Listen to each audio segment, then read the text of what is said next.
How we doing, everyone? Hope you're all well. Mr. Boulder here, back today with another ranking video.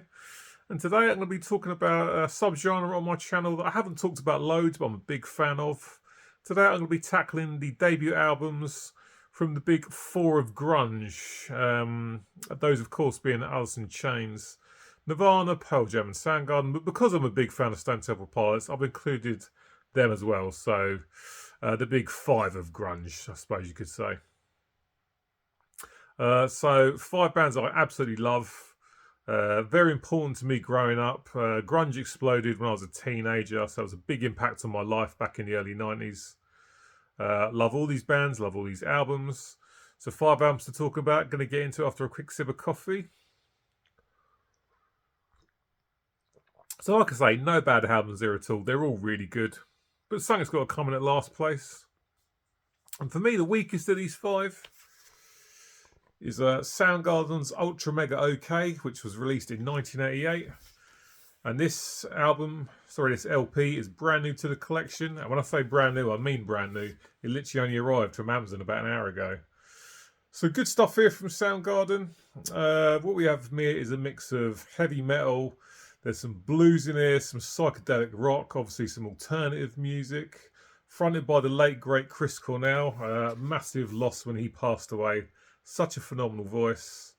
Matt Cameron's drums are amazing.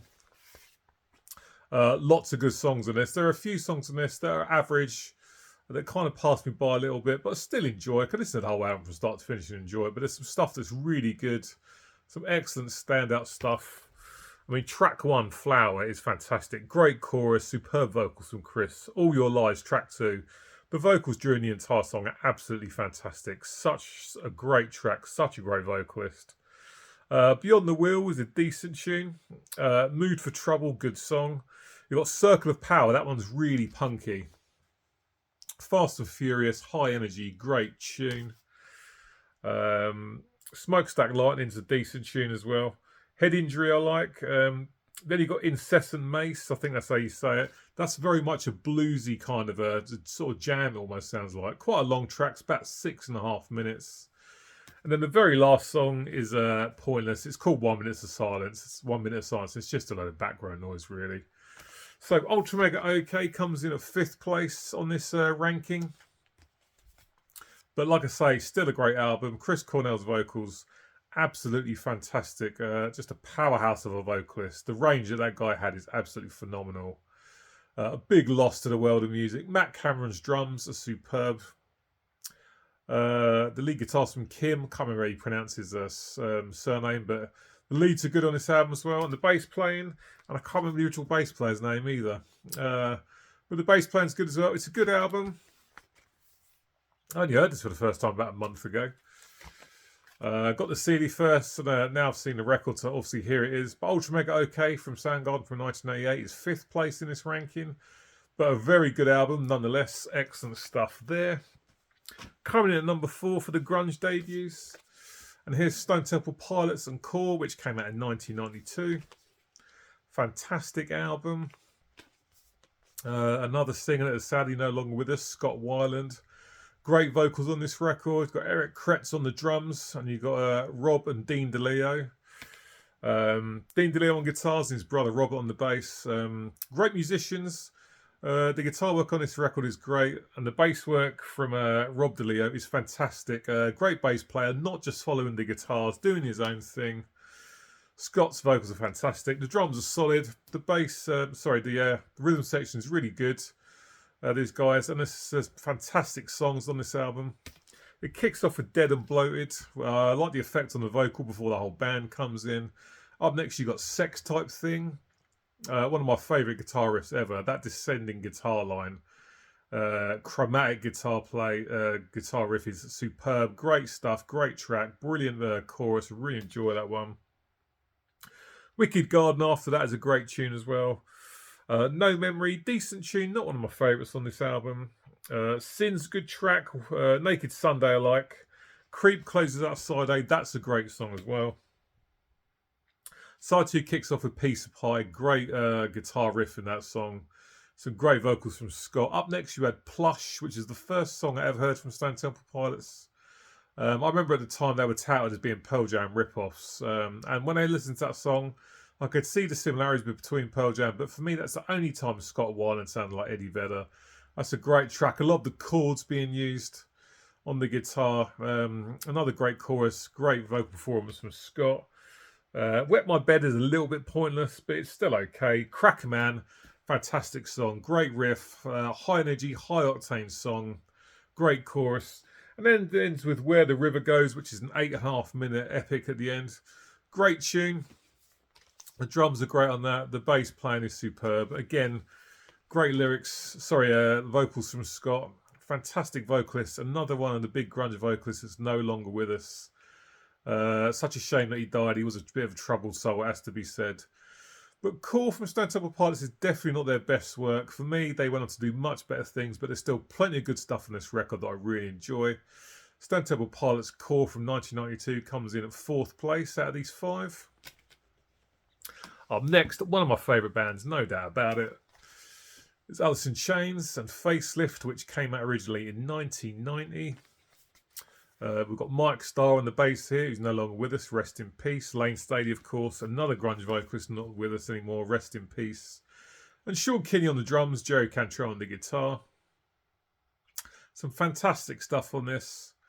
Really good album. There are a few tunes on this that I'm not massive on, but they're still decent. I can still listen to the record from start to finish and enjoy the whole thing. It kicks off with the excellent We Die Young. Great guitar riff from Jerry Cantrell. Superb vocals from Lane. Up next, we've got Man in the Box, another great track. The guitar playing's fantastic. It's all kind of centered around that minor pentatonic scale. Again, great vocals from Lane Staley. The first LP on side A ends with Sea of Sorrow. That opening 3 songs are just absolutely killer. Great chorus on Sea of Sorrow. Really enjoy that one. Bleed the Freak, first song on side B, fantastic. I Can't Remember, another great tune with a great chorus. Love, Hate, Love.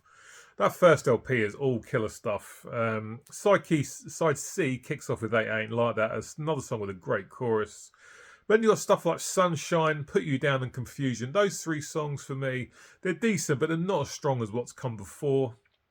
I Know Something About You, I really love that track. This kind of funk guitar riff. Mike Starr's bass playing underneath that sounds great. And it ends with Real Thing, which is not my favourite song on this album, but still decent. Obviously, amazing guitar work from Jerry Cantrell on this. That guy knows how to write a killer riff. Amazing vocals from Lane Staley, of course. Another one that's no longer with us. So sad what happened about Lane. An amazing talent, an absolutely fantastic voice. And Mike Starr and Sean Kinney hold together the rhythm section really nicely. This album's well produced, sounds really good. Definitely not my favourite Alice in Chains album. They went on to do better stuff than this, but this is still a very, very good album. A few tracks that kind of pass me by and I'm not quite fussed about, but some absolute killer stuff on this. We Die Young, Bleed the Freak, stuff like that. Just really good stuff. Really strong album from Alice in Chains. Their debut, Facelift from 1990, is number 3 in this list. Number 2 in this list is Nirvana and is Bleach, their debut, which came out on Sub Pop in 1989. Chris Novoselic on the bass. Chad Channing on the drums and Jason Everman on second guitar. Good album, very raw sounding, really sort of nice raw production. This album was famously made only for $600, which is crazy when you think about it. Great stuff. I really like it. The strip pack production helps with the murkiness of the songs. Opening track Blue is a decent opener. Floyd the Barber, it's got some really heavy riffing on it, which is sort of more similar to metal more than grunge in the riffing. Great tune. About a Girl, that's a more chilled out track, which is really good. School next. Love the main riff for that. Great tune. Great vocals from Kurt. That was covered by Fear Factory. That's a good cover they did, actually. Love Buzz, which is a cover. Can't remember who does in the original. Paper Cuts, again, quite a heavy sounding tune. Side A closes with Negative Creep, which has got a great riff. Again, sort of more of a metal kind of riff than an alternative grunge riff. Great tune, great vocals again from Kurt Cobain. Its chorus is really strong. Side B kicks off with Scoff, which is a good tune. Swap Meet I like a lot. Some great riffing in that. Mr. Moustache is great. Sifting is a good tune.